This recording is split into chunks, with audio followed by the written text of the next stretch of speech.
Oi, gente, tudo bem com vocês? Bom, hoje o nosso vídeo vai tratar a segunda parte da discussão a respeito do Código de Ética dos Assistentes Sociais. Eu elenquei alguns pontos que são continuidade do último vídeo que a gente trabalhou a respeito do Código de Ética. Bom, no nosso Código de Ética, como eu já havia falado no vídeo anterior, nós temos alguns aspectos que são fundamentais de serem discutidos. Por exemplo, um dos princípios fundamentais que está posto no nosso Código de Ética é a questão da autonomia e da emancipação. Falar de autonomia e falar de emancipação parece ser uma coisa simples, mas na verdade não é. Por quê? Não é só a autonomia e a emancipação no trabalho do assistente social. Claro que é importante que o assistente social tenha autonomia para trabalhar, né, que tenha uma prática que possibilite a emancipação. Mas também é o assistente social possibilitar autonomia e emancipação para os seus usuários. E isso é uma questão importante.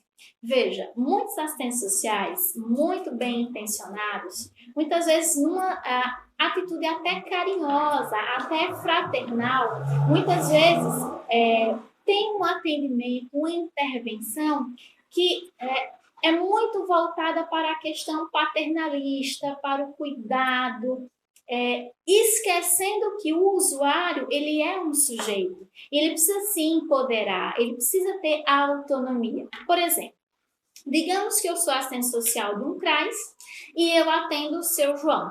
E sempre que eu atendo o seu João, além de fazer o meu papel, que é orientar a respeito dos direitos, que é fazer os encaminhamentos necessários, eu pego o seu João pela mão e levo para todos os lugares onde ele necessita de atendimento e ele não precisa sequer pensar. Digamos que eu passe num concurso, que eu me mude, que eu seja demitida, que eu morra, enfim, que eu não esteja mais naquele CRAS e que venha uma outra assistente social ou um outro assistente social. Seu João vai ser atendido ou atendida por essa profissional.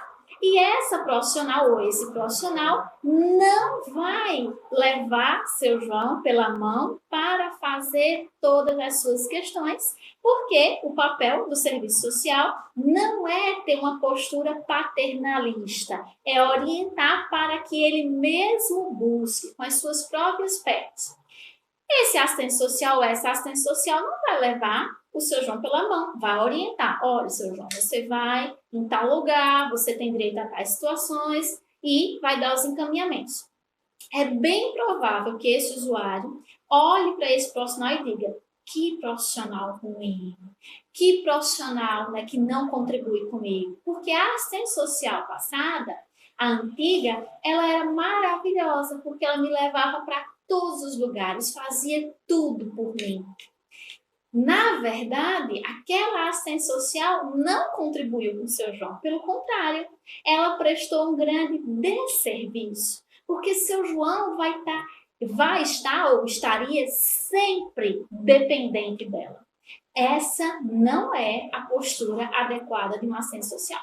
O assistente social tem que ter uma intervenção que possibilite autonomia e emancipação para o seu usuário, para que ele se empodere de conhecimentos, para que ele mesmo possa buscar e pleitear os seus direitos, independentemente se a assistente social serei eu, será um outro profissional, se vai ser nesse espaço ou em qualquer outro espaço, para que ele seja livre, autônomo e capaz em qualquer situação.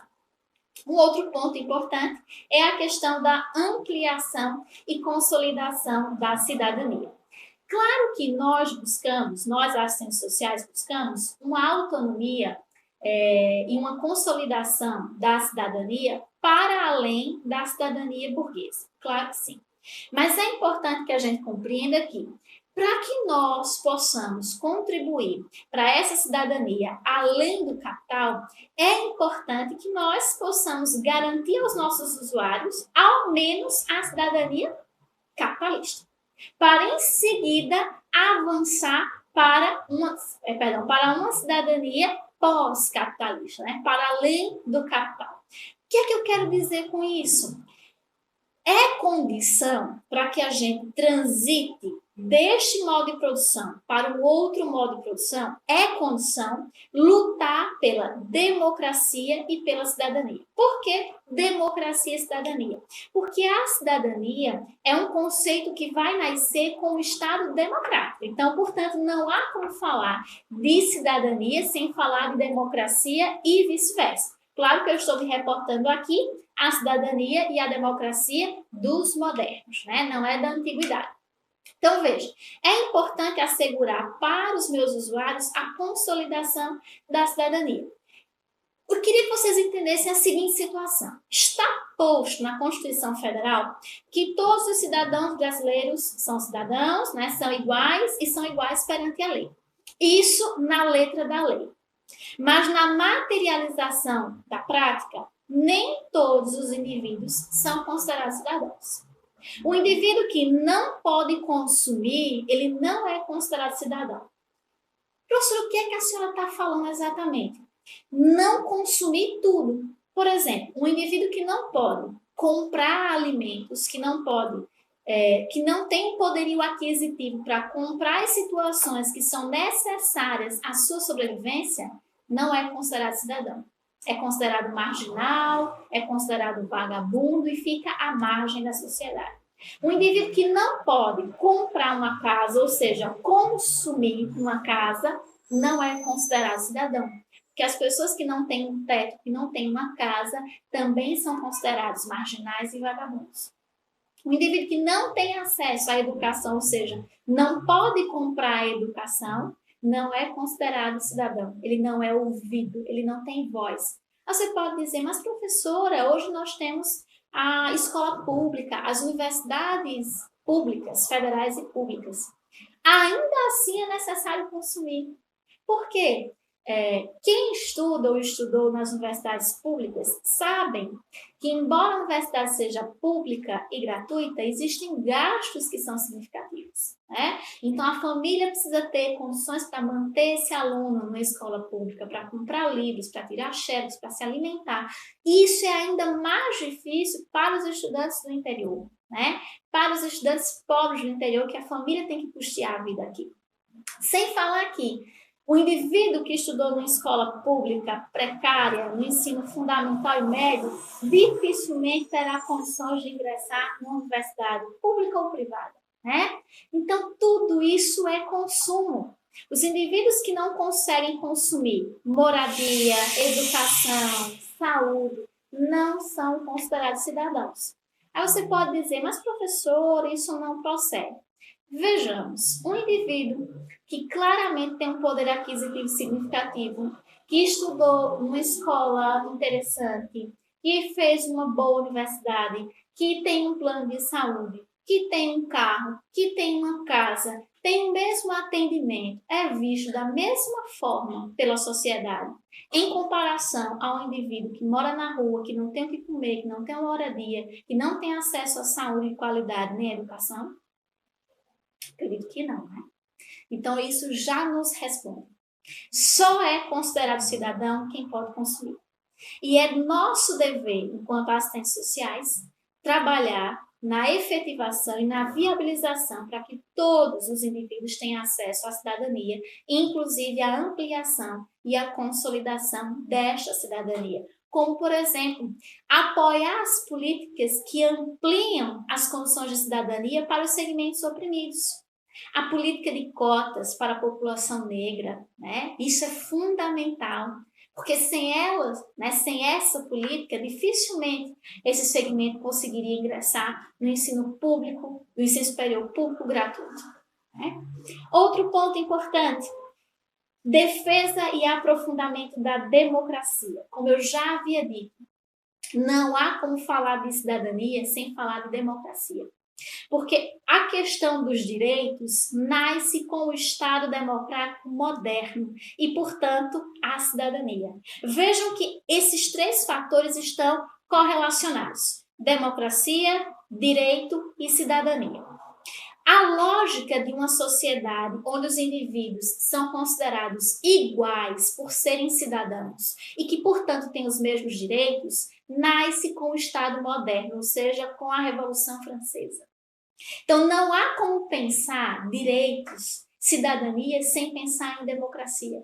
Não há como consolidar e efetivar direitos fora de um Estado democrático. É o Estado democrático que garante os direitos dos cidadãos, que garante, inclusive, o direito de lutar por essa igualdade. Por isso que eu acho tão importante que, contemporaneamente, nós estudemos mais a questão da democracia. Hoje, no Brasil, nós vivemos uma democracia rachada, uma democracia rompida. Para alguns autores, inclusive, uma fase pós-democrática, né? Porque nós vivemos, lamentavelmente, em 2016, um golpe, né? Que não foi um golpe clássico, que precisou da articulação, né, do poderio militar, né, do exército. É um golpe parlamentar, né, criado dentro de uma articulação de interesses específicos. Então, hoje, nós precisamos compreender, né, a democracia, porque, lamentavelmente, no Brasil, nós estamos com ela em perigo. Né? E por que isso é um problema? Porque todas as sociedades que romperam com o Estado democrático sofreram as consequências. Eu quero trazer um exemplo para vocês. A democracia, ela é fundamental para a sociedade. Ela é fundamental para garantir civilidade. Ela é fundamental para garantir condições mínimas e saudáveis para a população. Todas as sociedades que romperam com a democracia sofreram as consequências. Eu quero lembrar para vocês a Alemanha nazista. A Alemanha nazista sofreu uma grande crise após a guerra. O país ficou quebrado, foi penalizado, né, para pagar as situações da guerra. E nessa situação de crise, nessa situação de aprofundamento das problemáticas, a população achou que o melhor caminho seria romper com a democracia. Neste vácuo de poder, onde os indivíduos não acreditavam mais em nada, onde os governantes perderam a credibilidade, onde os políticos perderam a credibilidade, surgiu uma figura muito carismática, uma figura muito sedutora como Hitler. Né? Vale lembrar que quando eu falo aqui figura carismática, não é no sentido simpático, de simpatia, tá, gente? Eu estou falando de líder carismático, que é uma categoria sociológica, que é um indivíduo com um grande poder de persuasão, que é um indivíduo com um grande poder de articulação e de convencimento das massas. Surge essa figura como uma alternativa rápida e fácil. Em momentos de crise, as sociedades tendem a buscar saídas rápidas e fáceis. Só que essas saídas rápidas e fáceis, elas são perigosas. A população alemã, que naquele dado momento histórico era uma população 100% alfabetizada e com o maior número de doutores, achou que o melhor caminho seria Hitler. E nós vimos e lemos até hoje o caos e a barbárie que essa figura promoveu não só para a Alemanha nazista, mas que se espraiou pelo mundo. Imaginemos isso num país como o Brasil, onde a maior parte da população não tem acesso à educação, e se tem acesso à educação, é uma educação frágil, precária. Numa população que é absolutamente contaminada, né, e alienada pela mídia, uma mídia que não tem qualquer comprometimento com a verdade, uma mídia que veicula informações conforme os seus interesses. Imaginemos isso. Imagine o perigo que é hoje ver jovens dizendo volta à ditadura. Isso é um caminho obscuro. Né? Por isso a gente precisa ter cuidado com essas figuras que surgem como salvadores da pátria, que surgem com respostas rápidas e fáceis. Não existe, minha gente, resposta rápida e fácil para problemas complexos.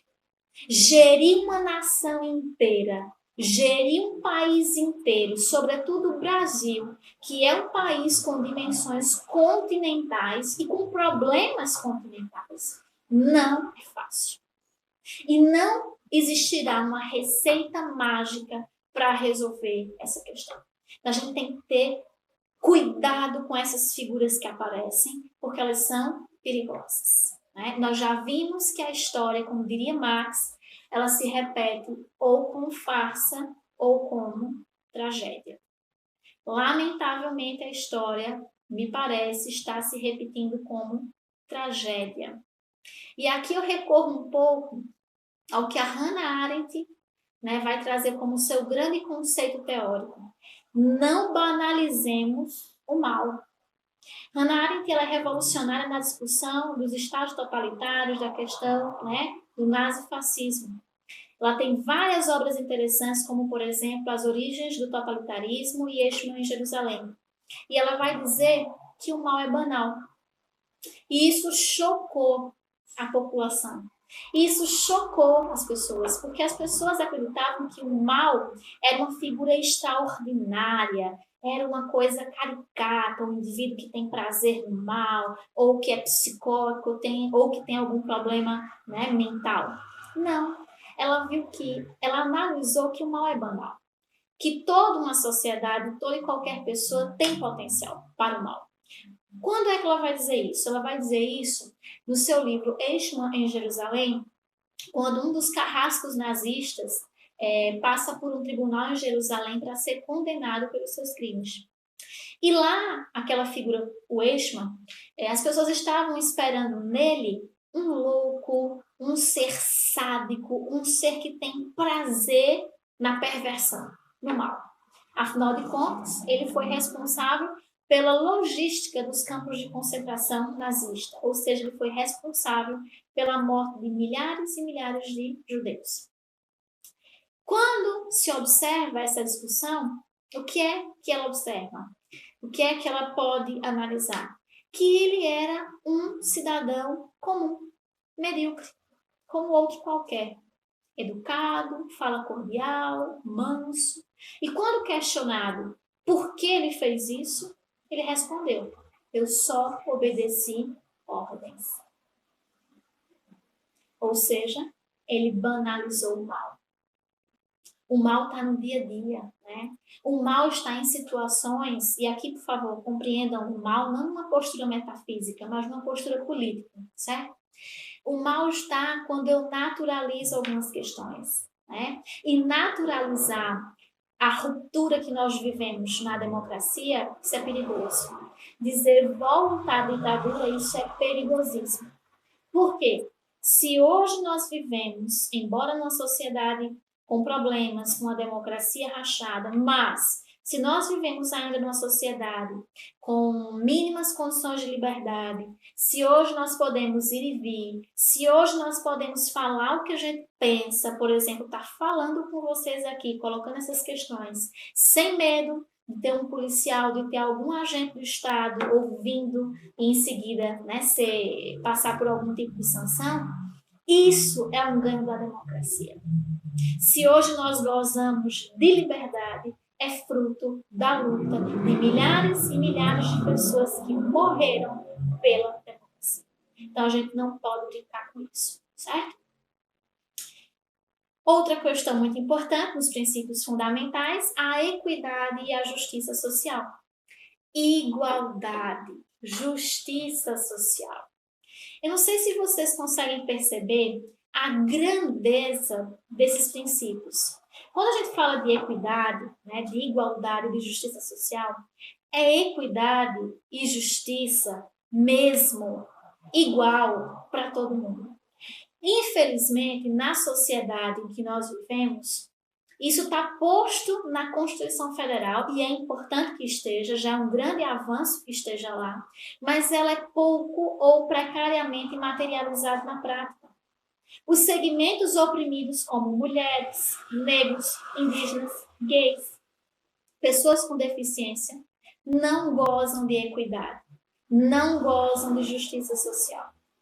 Por exemplo, não é espantoso, lamentavelmente, não é um fato raro que jovens negros andando à noite na rua sejam abordados pela polícia de forma violenta para avaliar se eles estão em alguma situação conflitiva com a lei. No entanto, é muito raro uma abordagem policial em jovens brancos em bairros da elite. Se isso acontece. Onde é que está a igualdade e a equidade? Onde é que está a justiça social? Né? As relações de gênero, por que que nós ainda vivemos numa sociedade onde homens e mulheres trabalhando no mercado de trabalho, desempenhando a mesma função, as mulheres ainda ganham menos que os homens? Por que numa sociedade que coloca que todos somos iguais, mas quando uma mulher se coloca empoderadamente, quando ela diz, eu não quero aceitar essas situações, eu respeito o seu posicionamento, mas eu não vou seguir essa questão, eu quero um posicionamento mais autônomo, eu quero empoderamento, ela é considerada por parte da sociedade como chata, como arrogante, como mal amada, como qualquer coisa. Agora, quando é um homem que coloca, não, eu não aceito essa situação, ele é considerado o quê? Forte, um líder. Onde está a igualdade de gênero? Então, quando o serviço social, quando o nosso código de ética coloca nos seus princípios fundamentais a questão da justiça social e da equidade, tem que ser de verdade.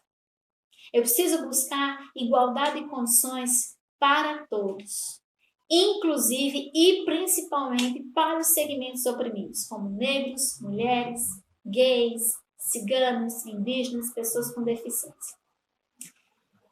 E também temos um outro princípio muito importante, que é o empenho na eliminação de todas as formas de preconceito. Isso eu pontuei no vídeo passado. Se você não viu, eu sugiro que você veja o vídeo passado antes de ver essa questão. Eu coloquei a defesa intransigente dos direitos humanos e a questão da eliminação de todas as formas de preconceito. Falei no vídeo passado, mas vale a pena tocar aqui de novo. É importantíssimo. O assistente social, no nosso código de ética, está posto que nós não podemos ter qualquer tipo de preconceito. Por quê? Como é que eu vou contribuir para a eliminação de todas as formas de preconceito se eu sou um indivíduo preconceituoso? Veja, não é só preconceito quando uma pessoa anda na rua e outra pessoa a agride. Claro que isso é preconceito, mas isso é o ápice do preconceito. É a sua forma maior, mais bárbara. Mas existe também um preconceito sutil do dia a dia. Quando eu não quero lidar com pessoas, quando eu digo, eu respeito, desde que fique longe de mim. Quando eu olho enviesado para uma pessoa, quando eu não ouço as diferenças, quando eu quero impor a minha opinião, isso é preconceito, né? Quando eu acredito que a minha forma de viver é correta em detrimento das demais formas de vida, isso é preconceito. Então, nós temos que ter muito cuidado com isso. O assistente social precisa compreender, precisa lutar junto a esses segmentos pela eliminação de todas as formas de preconceito. O preconceito de gênero, o preconceito de classe, o preconceito por orientação sexual, qualquer forma de preconceito. Até porque nós vamos lidar e lidamos com vários usuários com características específicas, particulares, nas suas especificidades, na sua diversidade. Eu vou lidar com usuário branco, negro, indígena, mulher, homem, gay, hétero, com tatuagem, sem tatuagem. E eu preciso respeitar. E eu preciso lutar para que ele tenha possibilidade de expressar a sua vida como ele quiser. Não é só o branco, hétero, homem e cristão que deve ter as suas questões atendidas. Todos os outros. A mulher negra, a mulher branca, o homem gay, a mulher gay, o indivíduo judeu, o indivíduo budista, o indivíduo ateu, o indivíduo cristão, todos. Eu preciso compreender que cada indivíduo faz as suas escolhas. E eu preciso lutar para que ele tenha o direito de fazê-las. Porque essa sociedade, me perdoem a expressão, mas ela é hipócrita. Ela diz, eu respeito as diferenças, mas olha feio para um indivíduo que tem uma expressão religiosa diferente da minha. Diz, eu respeito todas as diferenças, mas eu não aceito que uma mulher seja empoderada. Eu acho que isso é errado. Eu respeito todas as diferenças, mas eu acho esquisito o indivíduo com cabelo pintado, colorido, tatuado. Por quê? Talvez não sirva para você, mas para ele serve. Até porque a constituição do bonito e do feio, do que a gente considera belo ou feio, foi construído socialmente também. Nós fomos educados para compreender que um modelo é belo e que todo o resto é feio. Isso está errado.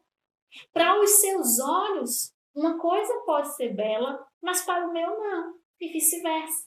Né? Então a gente precisa lutar para a eliminação de todas as formas de preconceito. E não é uma luta fácil, porque a sociedade é extremamente conservadora.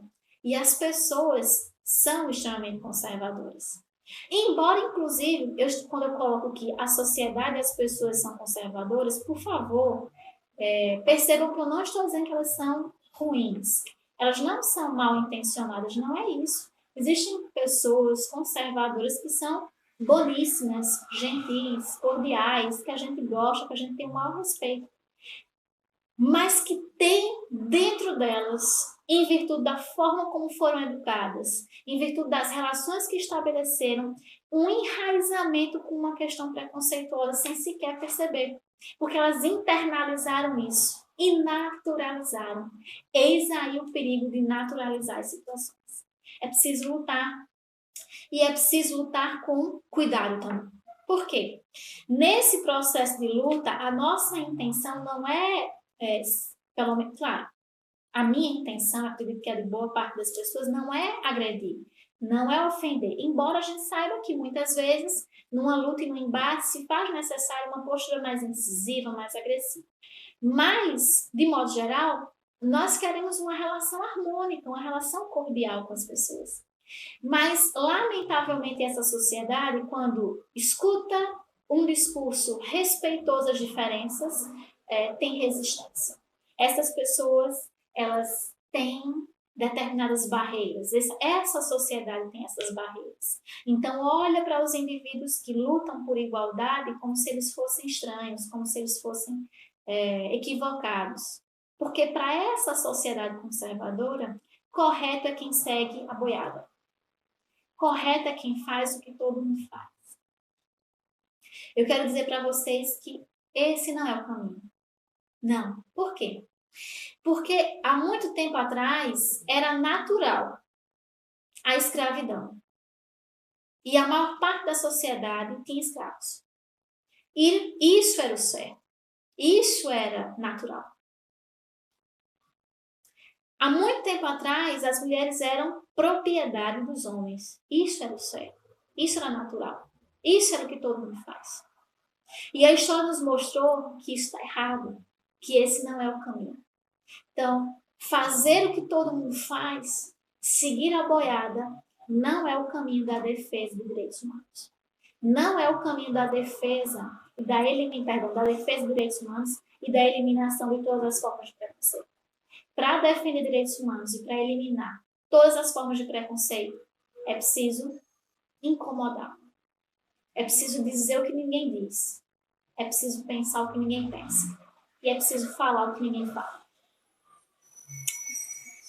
Depois teremos a questão da garantia do pluralismo, ou seja, a compreensão de diversas correntes teóricas compatíveis com a nossa perspectiva crítica. Aqui, um dado que é importante que vocês saibam.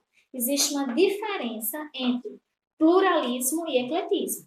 Pluralismo é a junção, é o diálogo entre correntes teóricas que têm compatibilidade com a nossa perspectiva crítica marxista.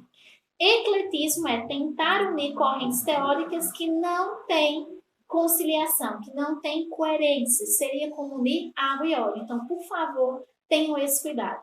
No nosso código de ética está posto a necessidade da garantia da pluralidade. Isso é fantástico, isso é fundamental, o diálogo com as demais correntes teóricas Isso é muito importante. Mas tendo o cuidado de ser uma linha plural, ou seja, que respeite a perspectiva crítica marxista a qual nós adotamos, e não o ecletismo, que na verdade é a junção de correntes teóricas que não têm compatibilidade, né? Bom, no que se refere agora aos direitos dos assistentes sociais, nós temos o direito da garantia e defesa das nossas atribuições, ou seja, nós temos o direito de só executar uma prática profissional que seja compatível com as nossas atribuições. Se em determinado espaço de trabalho alguém te solicita fazer uma situação que não é de sua atribuição e competência, você tem todo o direito de se negar a fazer, respaldado no seu código de ética. O livre exercício da prática profissional, a inviolabilidade do local de trabalho, ou seja, o seu local de trabalho é inviolável, ele precisa ser respeitado. E aí entra a questão do sigilo. O sigilo no atendimento com o seu usuário, o sigilo nos documentos, isso é fundamental. Até porque quando nós vamos conversar, fazer uma escuta qualificada com o nosso usuário, ele vai colocar questões que são muito delicadas e que é difícil para ele colocar para o assistente social. Imagine com outras pessoas ao redor ouvindo. Isso, inclusive, é desrespeitoso. É importante ter um lugar específico para o serviço social, para que ele possa fazer o atendimento com os seus usuários, inclusive ter um armário com chave para guardar todos os documentos dos usuários, porque ali tem informações que são sigilosas, né? Que o usuário não quer, e ele tem todo o direito de não querer que seja socializado com outras pessoas. Outra questão que é nosso direito também é a questão do aprimoramento profissional. O direito de se aprimorar, de fazer cursos de pós-graduação, capacitações, especializações, para que o assistente social possa sempre se qualificar. Isso é importantíssimo, gente. Não é porque você se formou que você agora não tem mais que estudar. Pelo contrário, você precisa estar o tempo todo estudando, o tempo todo se aprimorando, se qualificando, porque as coisas mudam, a realidade é dinâmica. O que é lei hoje, amanhã não é. Um termo que era politicamente correto hoje, amanhã não é. Você precisa estar a par dessas mudanças. Por exemplo, há algum tempo atrás, a nomenclatura mais respeitosa para a questão da deficiência era pessoas com necessidades especiais. Hoje já não se coloca isso por uma série de questões. Hoje é pessoa com deficiência. E como é que você se inteira dessas questões? Lendo, estudando, se qualificando, fazendo parte de cursos de extensão, de especializações, de palestras. É importante que o assistente social, mesmo formado, continue se engajando, continue estudando, continue participando de palestras, continue participando de extensão, se possível, inclusive, não se afastar totalmente do seu vínculo com a universidade, continuar fazendo projetos de pesquisa. Isso é fundamental para o assistente social, certo? E quanto aos deveres? Nós temos o dever de desempenhar as nossas atividades observando a legislação em vigor. O assistente social não pode fazer nada sem observar a legislação em vigor. Por quê? Porque nós somos profissionais que vamos lidar na materialização dos direitos. E materialização de direitos está associado à lei. Não há como pensar em direitos sem pensar em lei. Por quê? O direito repousa na lei. Então, se você trabalha, o seu público trabalha com a questão da mulher, você tem que ler todas as normatizações, todas as legislações referentes às leis, os direitos da mulher. Você precisa ler a questão da lei do idoso, você precisa ler a questão da lei dos usuários do SUS, você precisa ler. Mas, professora, ninguém dá conta de ler tudo. Eu sei disso, mas veja, você vai trabalhar em uma política, certo? Então, dentro dessa política, você precisa dominar ao menos as leis dessa política.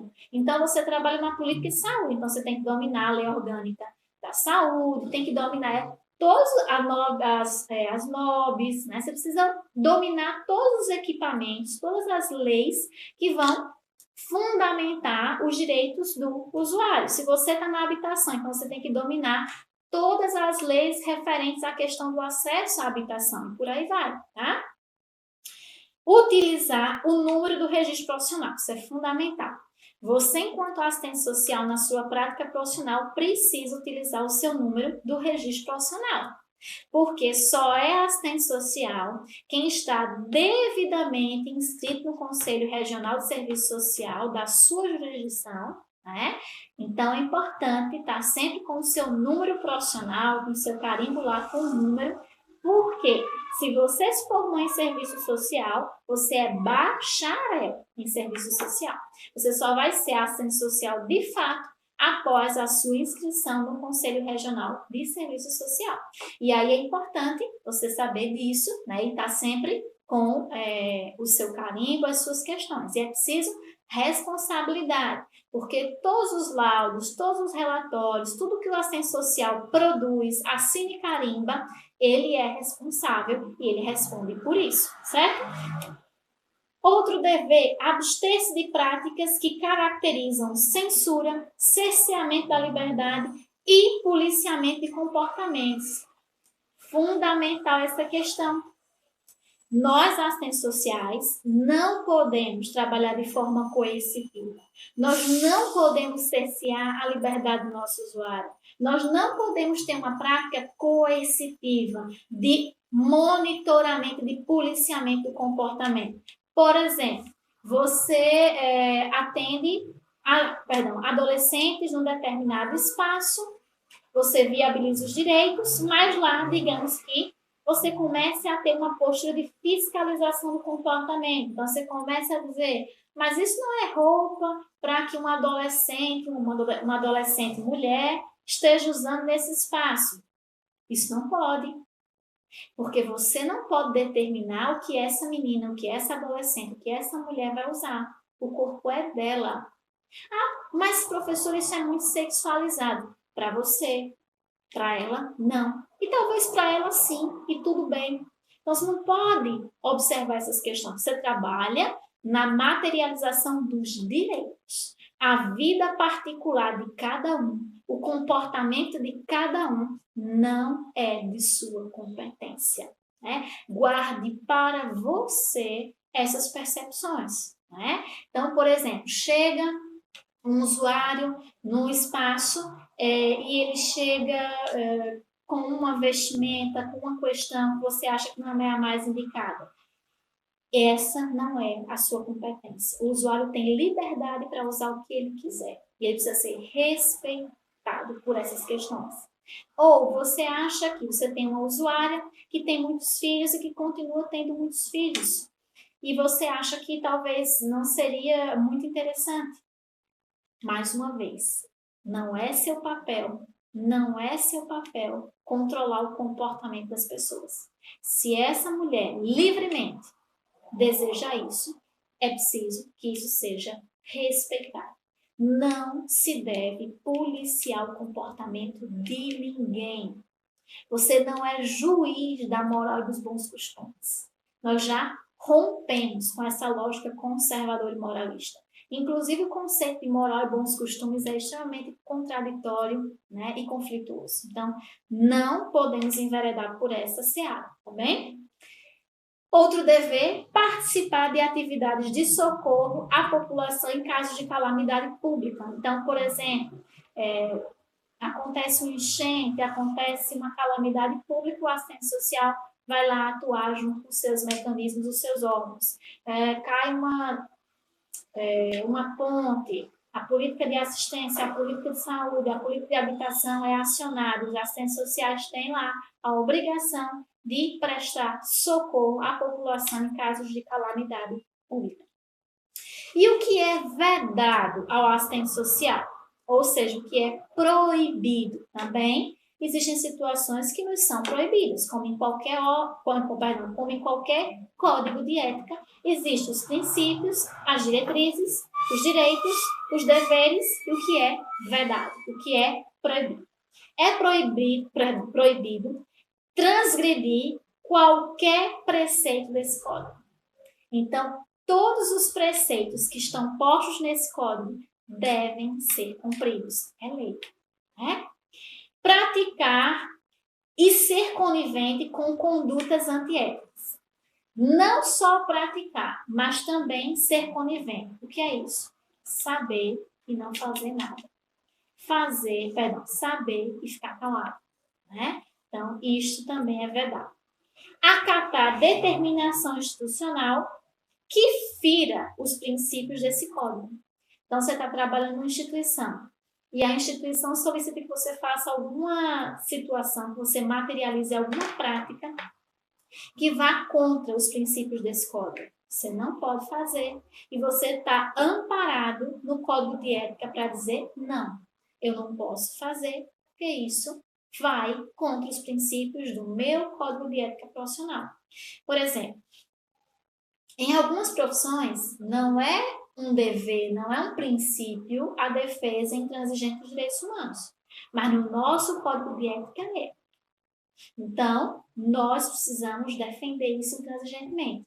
Se em alguma instituição, alguma determinação fere os direitos humanos de qualquer pessoa, você tem o dever, você tem a liberdade de dizer não. Dizer eu não posso, não vou fazer isso, porque fere os princípios do meu código de ética, certo? Outro ponto, compactuar com o exercício ilegal da profissão, inclusive nos casos de atividade de estágio. Como assim, professora? Estagiários que, na verdade, estão atuando como assistentes sociais. Isso não pode, né? Isso é o exercício legal da profissão. Primeiro, que ele ainda é um estudante, ele não se formou, ele não tem toda a qualificação suficiente e ele não pode responder. Então, ele não pode atuar como assistente social. Ele está lá para aprender, para ser acompanhado por um assistente social e não para substituir a prática de um assistente social. Isso seria o exercício legal da profissão e nós não compactuamos com isso. Outro ponto, assumir responsabilidade por atividade a qual não esteja capacitado, ou seja, assumir uma responsabilidade pela qual você não tem formação, você não tem capacitação para assumir. Por exemplo, você é convocado pela instituição para fazer uma escuta psicológica. Você não pode fazer isso, você não é psicólogo. Você não teve, durante a sua graduação, formação para entender o pensamento humano, a mente humana, a questão cognitiva humana. Então, você não pode assumir essa responsabilidade. Você não pode assumir essa função. Isso é a função de outro profissional. O que você, assistente social, pode fazer é encaminhar para um psicólogo e não fazer uma escuta psicológica quando você não é psicólogo. Isso você não pode fazer porque você não foi capacitado para isso. E não só com a questão do psicólogo, mas com qualquer outra atividade. Nós não podemos executar uma prática, qualquer que seja, sem que nós estejamos capacitados para isso. E último ponto, utilizar tráfico de influência para a obtenção de vantagens.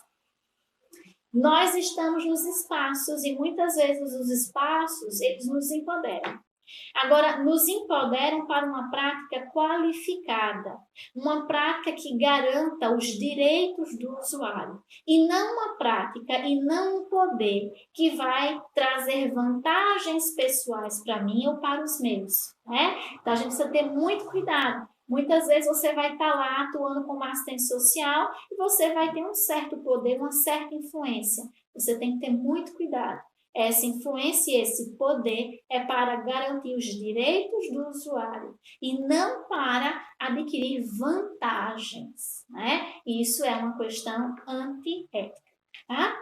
Bom, gente, foram essas as situações. Claro que tudo o que foi dito aqui são situações importantes, mas são pontos principais, são pontos fundamentais. Existem outros pontos que são importantes de serem lidos, de serem estudados.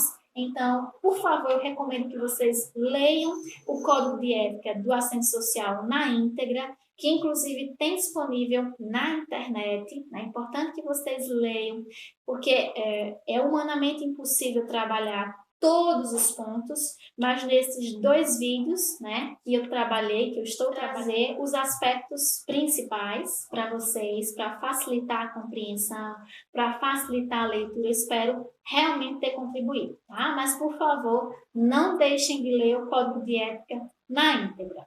Bom, com esse vídeo nós fechamos, né, a nossa discussão a respeito do Código de Ética. Eu agradeço muito que vocês tenham me acompanhado até aqui, né?